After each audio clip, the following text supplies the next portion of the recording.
What's up, everyone? I am Tim Oates on bass, and in this video, we're going to look at one of those questions that every bass player struggles with at some point. Do I go with standard tuning or an alternate tuning?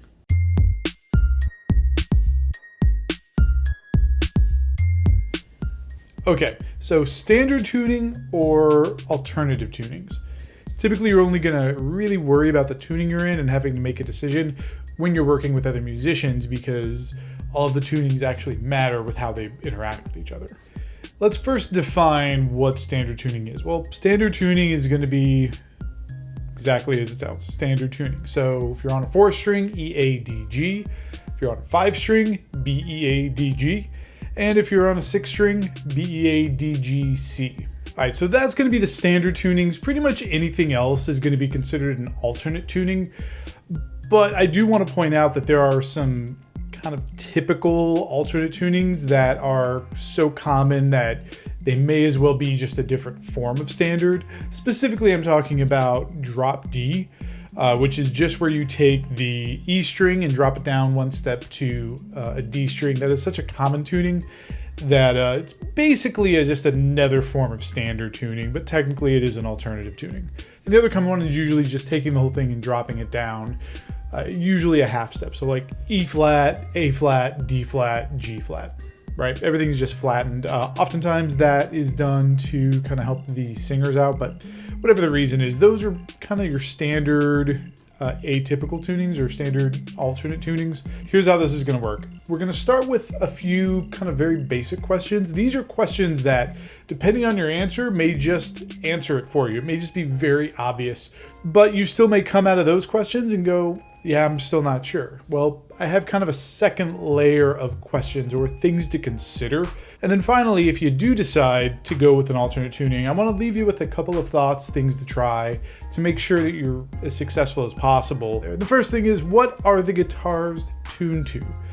If you're playing with guitars and they're in standard, you should probably be in standard. There may be some sort of a weird scenario where it makes more sense for you to be in some sort of a funky tuning, even though the guitars are in standard. Hey, if that's the case, more power to you. Love to hear what you got going on.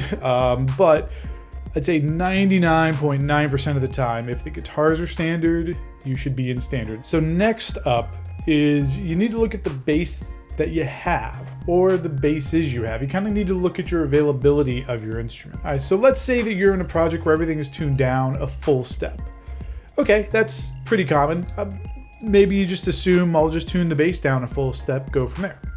May work, but I do want you to ask yourself, are there other projects you're working on where if you only have one bass, that could create some sort of a conflict?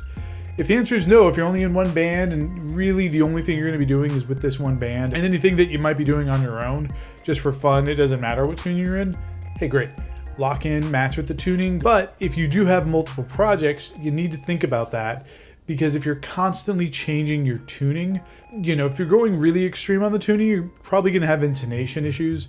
You're more likely to wear down certain aspects of your bass if you're constantly tuning up and tuning down. All right, so if you have multiple basses that are kind of available for you to use and play with, you want to look at a few things. One is the number of strings. So especially if you have, say, a 4 and a 5 string, what's going to make the most sense? But don't forget about tone. Tone is actually very important, especially when you're looking at different genres of music.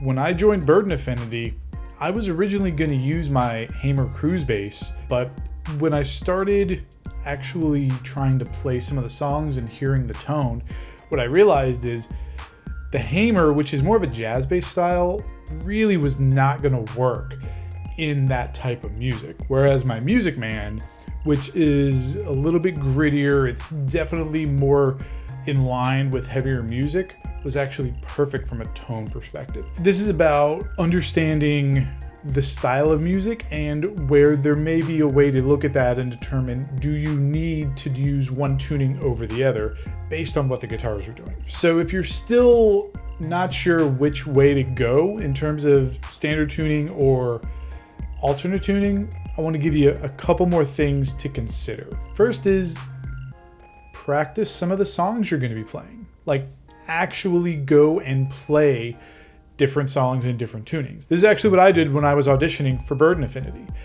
I knew that the guitars were in drop C, but I also knew that the bass player before me would play the bass lines on a standard 5-string setup.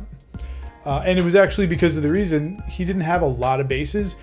He wanted to make sure that he wasn't having to constantly change tuning, so he decided that he could just adjust around and play everything in a standard B setup. So I knew that going in, but I also knew that I had a tendency to lean towards matching with the guitars.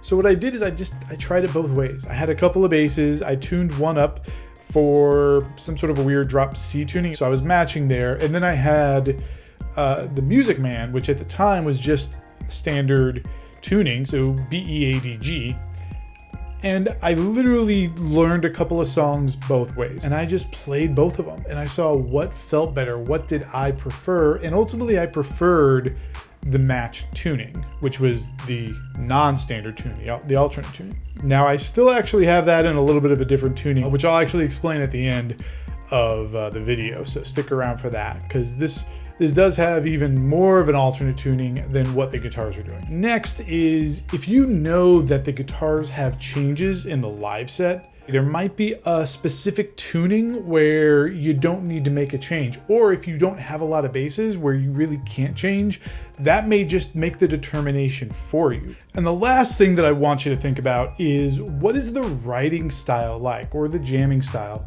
Because that's important as well.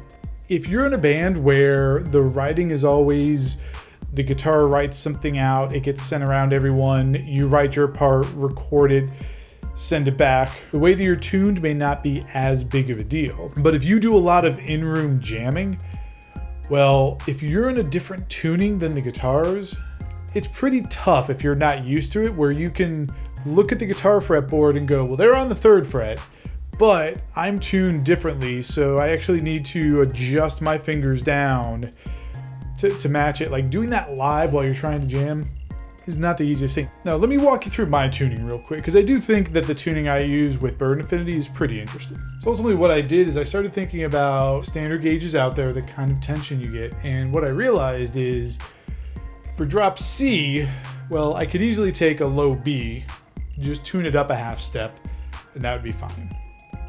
So then it was like, okay, well, so then I thought about the next one, which is the G string. All right, so E string tuned up to G, or A string tuned down to G. And then you keep moving through. Okay, what's next? D string down to C, that's fine. G string down to F, that's fine. C, G, C, F. And I was like, okay, I've got something there. I could take a set of 5s, pull the E string, and be able to tune the way that I wanted to. And I was like, well, I've got a 5 string, so, well, what's the high string on a 6 string? Well, it's a C. All right, now we're on to something. I have 3 C strings, the G and the F, so I'm able to, on the top 4 strings, match what the guitars are doing. And then I've got this funny C string on the bottom, which allows me to get some interesting notes. If you're actually doing some sort of an alternate tuning, play around with your configurations. Understand what your standard patterns are, right? When we're in standard, we're kind of brought up to learn the standard, scale patterns and box patterns and things like that. But when you're doing a different tuning, those things may change. So make sure you're spending some time with your instrument. And by doing that, by spending the time on your instrument, really understanding those chord configurations or just the patterns, so that way you can improvise a little bit better and write better, it's just gonna make it kind of lock in with the band that much better. So even though we didn't answer it, and let's be honest, with these things, we're never gonna have a straightforward answer because there is no right or wrong. But I did want to give you some things to think about when determining what the best tuning is when your guitars are doing something other than standard. So hopefully you got something out of this. Hopefully you got something to think about when looking at your tuning options. If you did, please give it a like, drop a comment. Let me know if you found anything cool while you're playing around with your tunings. Of course, subscribe to the channel if you haven't already. Ring the little bell so you get notified when I drop new videos. You keep making beautiful music, and I will see you in the next video.